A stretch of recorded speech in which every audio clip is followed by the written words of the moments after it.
This is what it would have looked like early Saturday when tons of water came sweeping through the area, flooding every single house on Oak Street. If you check this out, water pulling that red pickup truck off to the left and its entire driveway into the neighbor's house. I saw water levels above the street as high as 2 feet rushing through the area, and that's led to so many road closures across Central Texas. Once redistricting became the priority, they felt there was only one thing they could do: leave the state. Minutes ago, this was a pretty active scene. We saw tons of DPS and Austin police officers, as well as many protesters. 26-year-old Branson Morales was shot multiple times after he reached for a gun during a routine traffic stop. I want to draw your attention back here into the water. You can see lights on a couple of boats that are circling this area. How this new technology works is when the lights of the fire truck turn on, road users using the Waze GPS system will receive a little notification of an emergency vehicle icon,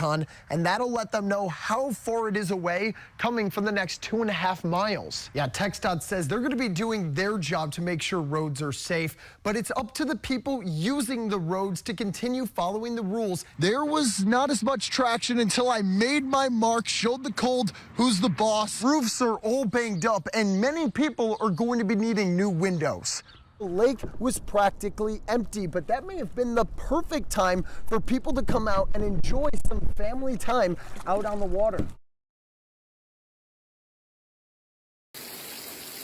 Oak Street in Burnett, where homes turned into boats overnight. It was dark, so we didn't know exactly where we were going to end up. Jason McCam and his family were asleep around 5 in the morning Saturday when rushing water from a nearby creek took their house off its foundations. Tree limbs poked through the back wall back there, tore out the whole back corner of the house. Water's pouring in everywhere.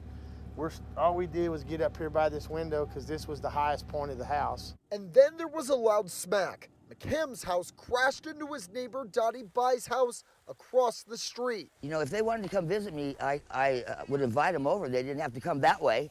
Bai says she didn't notice her neighbor's house was inside of hers until much later. She woke up to nearly being submerged in water. Where did the water come up to you on you? About here, about here. What were your thoughts as the water kept rising?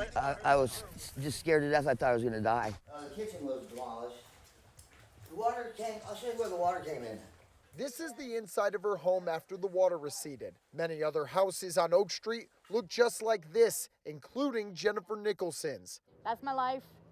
That's my life sitting in my front yard. Burnett County Emergency Management says rescue efforts are in full swing. They divided the county into a north and a south division and are using units in the air, on the ground, and in the water to find missing people. Despite the tragedy, the neighborhood is rallying together. Brings tears to my eyes. All the neighbors have been so good to us.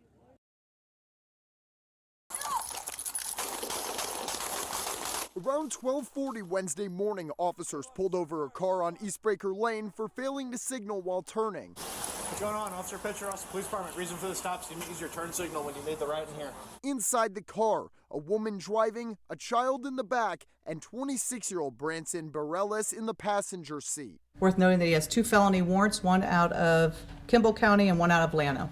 Officers asked for both adults' identification. When Morales failed to show ID, officers asked him to step out of the car for a weapons search. Just make sure you don't have any guns or anything. That's when Morales took off. The video shows one officer pulling out a taser and the other one pulls out his firearm. Morales reached for a gun in his waistband, taking a defensive stance. Once he reached for his waistband on that right side and the officer saw that and he started blading, the officer then came up with his own weapon and fired. APD could not confirm how many shots were fired, but say Morales did not get a shot off. The woman in the car can be heard in the video telling police to be careful as they try to find Morales' gun. Where's the gun at? We only see one hand. Careful. I believe the gun's on his right side. The officers recovered a firearm with multiple magazines on his person. Morales was injured in the shooting and remains in the hospital tonight.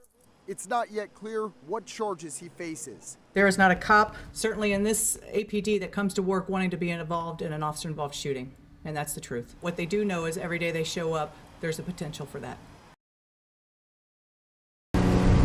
The crabapple fire continues to wreak havoc across thousands of acres in Gillespie County. Overnight, the fire claimed its first injury, a Fredericksburg firefighter. One of our Fredericksburg firemen was working the fire. Limb actually fell on him, and thankfully he was transported to a hospital, treated, and released. Today, the north side of the area was scorched again. Sean Dory with the Fredericksburg Fire Department says the winds changed and grew stronger, igniting new flames, including some areas that were untouched until today. There are some huge oak trees in this area. Fire has got up into the tops of those trees and is still burning. The wind then carries those embers into places that are previously unburned and starts new fires. People who live near the north side have already felt the flames' impacts on their property. Stephen Moore says the flames ripped through his field, destroying trees and other vegetation over the weekend. We were actually in Fort Worth when it started, and I saw on my deer hunting game camera that the fires had got in my pasture. The flames created new hot spots in his neighbor and his properties. Moore called Stonewall Fire and together went out to battle the heat. I feel for people.